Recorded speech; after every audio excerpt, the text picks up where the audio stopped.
বাঙালিদের সবথেকে বড় পুজো হলো দুর্গাপুজো। দুর্গাপুজো মানেই সেই ছোটবেলা থেকে বুঝে এসেছি নতুন জামার গন্ধ, কুমোরপাড়ার নতুন ঠাকুর দেখা, এই সব কিছুই। সাথে প্যান্ডেল হপিং আর অষ্টমীতে শাড়ি পরাটা ম্যান্ডেটরি। নবমী সারাদিন প্যান্ডেলে বসে আড্ডা মারা আর দশমীতে সিঁদুর খেলা, তা কি করে ভুলি বলো? আজ অনেক বছর পর দুর্গাপুজোর আগে গেছিলাম কুমোরপাড়ায় ঠাকুর দেখতে। ছোট থেকে বড় অনেক রকমের ঠাকুর দেখলাম আর সেই সবকিছু আজকে ভিডিওতে তোমাদের সাথে শেয়ার করব।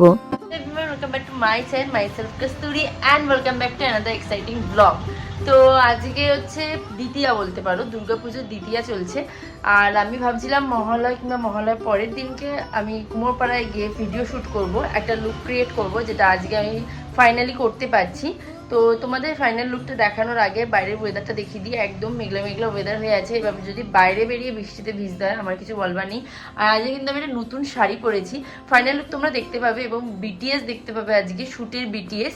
তো চলো তোমাদের সাথে আগে বাইরের ওয়েদারটা একটু শেয়ার করে দিই। মেঘলা মেঘলা ওয়েদারে শ্যুট করতে বেরোবো, কিন্তু ভয় লাগছে যদি একবার বৃষ্টি চলে আসে তখন কি করব। কোনো কিছু করবার আগে তো রিস্কটা নিতেই হয়। আমি প্রথমে ভেবে পাচ্ছিলাম না শ্যুটের জন্য কোন শাড়িটা পরলে বেস্ট হয়। তো আমি ভাবলাম যে যখন আজকে পরছি তাহলে একটু নতুন শাড়ি পরা যাক। এই শাড়িটা আমি ভেবেছিলাম নবমী রাত্রিরে পরবো, বাট আজকে পরে নিচ্ছি। যদি নবমীর দিনকে পরতেও পারি, নাও পরতে পারি, কোনো ঠিক ঠিকানা নেই। যাই হোক, চলো তাড়াতাড়ি করে মেকআপটা কমপ্লিট করি, দেন তাড়াতাড়ি করে শ্যুটের জন্য বেরোতে হবে। আমি আমার সেট আপ কমপ্লিট করে নিয়েছি। এই হচ্ছে আমার লাইট, আর এছাড়াও এই লাইটটা তো ইউজ করি আমি। তার সাথে এই ব্যাকগ্রাউন্ডে বসে আমি পুরো ভিডিওটা শ্যুট করব। তো চলো জলদি করে শ্যুটটা স্টার্ট করা যাক। আজকে আমি যেহেতু দিনের বেলা শ্যুট করতে যাব, তাই খুব হালকা মেকআপ করব। মেকআপ টিউটোরিয়ালের ভিডিও তোমরা খুব শিগগিরই দেখতে পেয়ে যাবে। যাই হোক, প্রথমে আমি স্কিন কেয়ারটা করে নিচ্ছি ফার্স্টে, দেন আমার পুরো গোটা মেকআপ লুকটা ক্রিয়েট হয়ে গেছে। কেমন লাগছে কিন্তু অবশ্যই কমেন্টসে জানিও।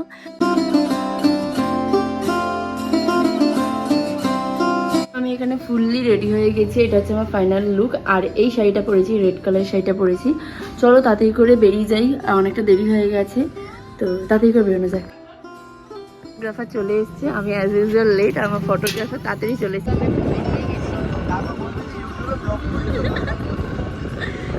প্যান্ডেলের লাইট লাগানোর কাজ হচ্ছে, আর এখানে একটা প্যান্ডেল কমপ্লিট হয়ে গেছে। যাই হোক, তার খুব সুন্দরভাবে রেডি হয়ে যাচ্ছি। দেখি এবার শ্যুটটা কমপ্লিট করতে পারি কিনা। তাড়াতাড়ি হ্যাঁ, তারপর দেখবো সব ঠাকুর চলে গেছে কুমোরপাড়ায়, আর আমরা দুজন মিলে হাওয়া খাবো, বুঝলি তো। একটা প্যান্ডেল খুব সুন্দর হয়েছে কমপ্লিট। আর এদিকে হচ্ছে আমাদের কুমোরপাড়া, চন্দ্রনগর কুমোরপাড়াটা এই রাস্তা দিয়ে যেতে হবে। জায়গা আছে, এখানে ভিডিও শ্যুট করা যায় এবং ফটো কিছু তোলা দেখে। এই ঠাকুরগুলো কি সব পঞ্চমীর দিন নিয়ে যাবে? দেখি শাড়িগুলো একটু দাম দিয়ে ওখানে শাড়ি আমার মনে হয়।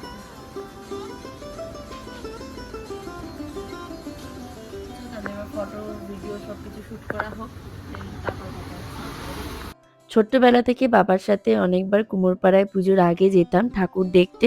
আমার ভীষণ ভালো লাগতো তখন। অনেক বছর পর আবারও পুজোর আগে কুমোরপাড়ায় ঠাকুর দেখতে যাচ্ছি। আজকে আসলে ঠাকুর দেখতে নয়, আজকে আসলে একটা শ্যুটের কাজে যাচ্ছি। দেখো, আমরা যারা কন্টেন্ট ক্রিয়েটাররা রয়েছি তারা নতুনত্ব প্রত্যেক দিন ভেবে যাই কিরকমভাবে তোমাদের নতুনত্ব কিছু দেখানো যাবে। তো আজকে একটা রিলসের শ্যুটের জন্যই গেছিলাম। এই রিলসটা কিন্তু তোমরা আমার ইনস্টাগ্রাম অ্যাকাউন্টে পেয়ে যাবে। তাছাড়াও আমি ইউটিউবেও আপলোড করব। যাই হোক, আমি এখানে অনেক ঠাকুর দেখলাম। এখনো অনেক ঠাকুর ইনকমপ্লিট হয়েছিল, সেগুলো ওনারা কমপ্লিট করছে। এখানে দেখলাম ঠাকুরের চক্ষুদান করছিল একটা কাকু। সত্যি কথা বলতে গেলে ঠাকুরগুলো দেখে না মনটা একেবারে জড়িয়ে যাচ্ছিল। দুর্গাপুজো আসছে আসছে কথাটা শুনতেই ভীষণ ভালো লাগে। যখন দুর্গাপুজো শেষ হয়ে যায় তখন মনটা কিন্তু ভীষণ খারাপ হয়ে যায়। কিন্তু আমাদের চন্দননগরে দুর্গাপুজোর পরেই কিন্তু মা জগদ্ধাত্রী চলে আসে। আর মা জগদ্ধাত্রীর জন্য দুর্গাপুজোর দশমী থেকেই প্রস্তুতি নিতে আরম্ভ হয়ে যায়। না, আরো অনেক ঠাকুরের জায়গা আছে।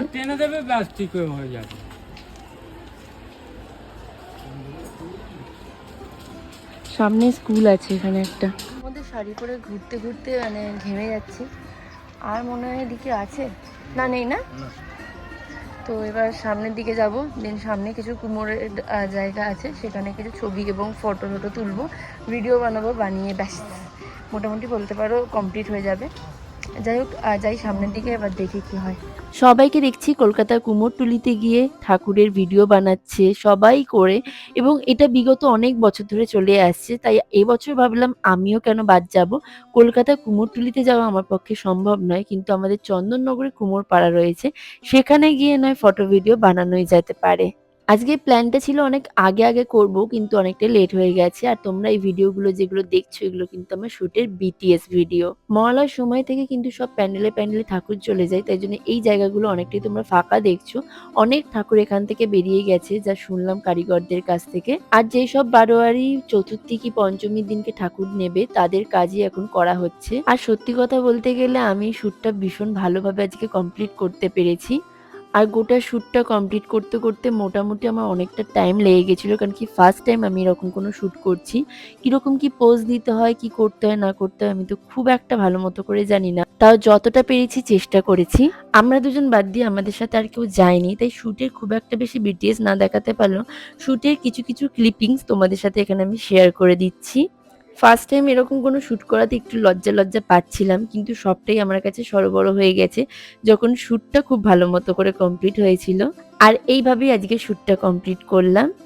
ক্যামেরাম্যান হচ্ছে ঠাকুর দেখতে ব্যস্ত, মানে ওকে যদি নিয়ে আসি ও সেই জিনিসটাকে এক্সপ্লোর করতে থাকে। বেরিয়ে যাচ্ছিস কেন, সত্যি কথাটা বল। ওকে বলছি যে দু একটা ফটো ভিডিও এমনি তোল।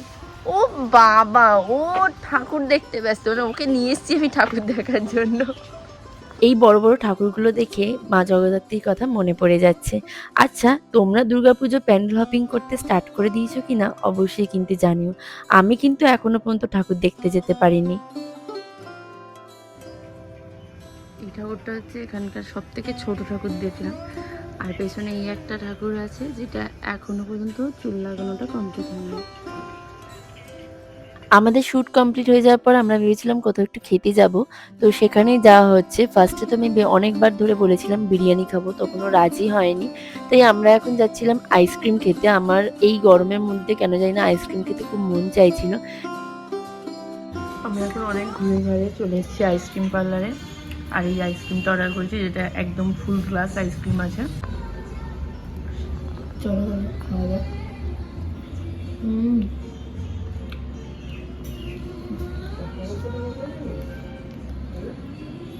ভেতরে কাজু আর আইসক্রিমটা জাস্ট দারুণ খেতে। তোমরা দেখতেই পাচ্ছ আমি আমার আইসক্রিমটা খাওয়ার দেরি, কিন্তু আরেকজনটা তুলতে দেরিনি। মানে এটা কি, চলো চলো এটা খাওয়া যায়।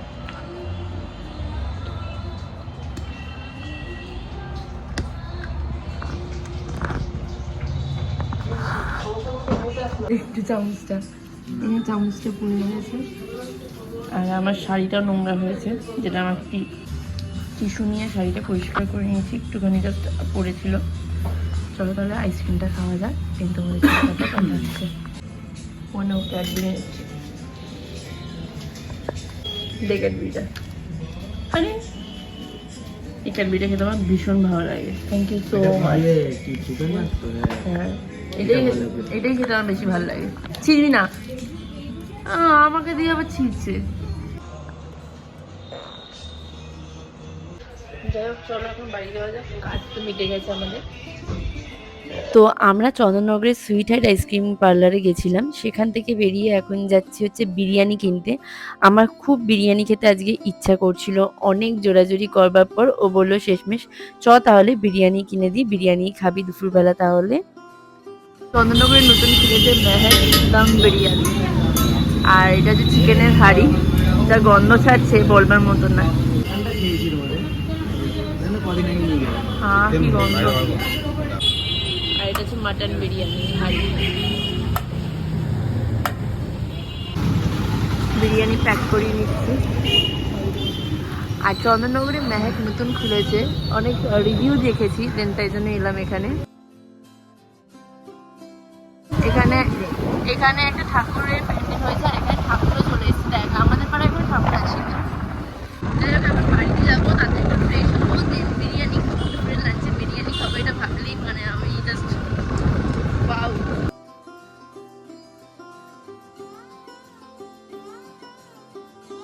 আমার খাবারটা বার কর। দে বিরিয়ানিটা দে আগে, তারপর সব কথা হবে। এবার তুই বাড়ি যা, টাটা। বিরিয়ানিটা নিয়ে যাই, বিরিয়ানি পেয়ে গেছি, চলে যা ফটোগ্রাফার, বাড়ি যা। বাড়িতে তো চলে এসেছি, চলো তাড়াতাড়ি করে ফ্রেশ হয়ে নিই, দেন তোমাদের সাথে তারপর কথা হচ্ছে। ড্রেস চেঞ্জ করে ফেলেছি, কিন্তু মেকআপটা এখনো রিমুভ করতে পারিনি। বাট আমার এখন খুব জোর খিদে পেয়ে গেছে, বেলা 3টে বাজে, তাই ভাবলাম তাড়াতাড়ি করে আগে লাঞ্চটা সেরে ফেলি, দেন তারপর নয় মেকআপটা রিমুভ করা যাবে। চলো তাহলে লাঞ্চে কী কী আছে দেখে নিই। এই হচ্ছে আমার গরমা গরম বিরিয়ানির প্যাকেট, আর এই হচ্ছে প্লেট। প্লেটের মধ্যে চলো তাহলে বিরিয়ানিটা আনবক্সিং করা যাক। তো দেখে নিই কী কী আছে। ফার্স্টে দিয়েছি এই একটা কৌটো, এটার মধ্যে দেখি কী কী আছে। আগে প্যাকেটগুলো বার করে নিই, দেন তারপর দেখে নিচ্ছি। এই একটা, আর হচ্ছে এই ডিব্বাটা, এটা বড় ডিব্বা যেটার মধ্যে হয়েছে মাটন বিরিয়ানি। চলো তাহলে, ঠাসার রাইস, সো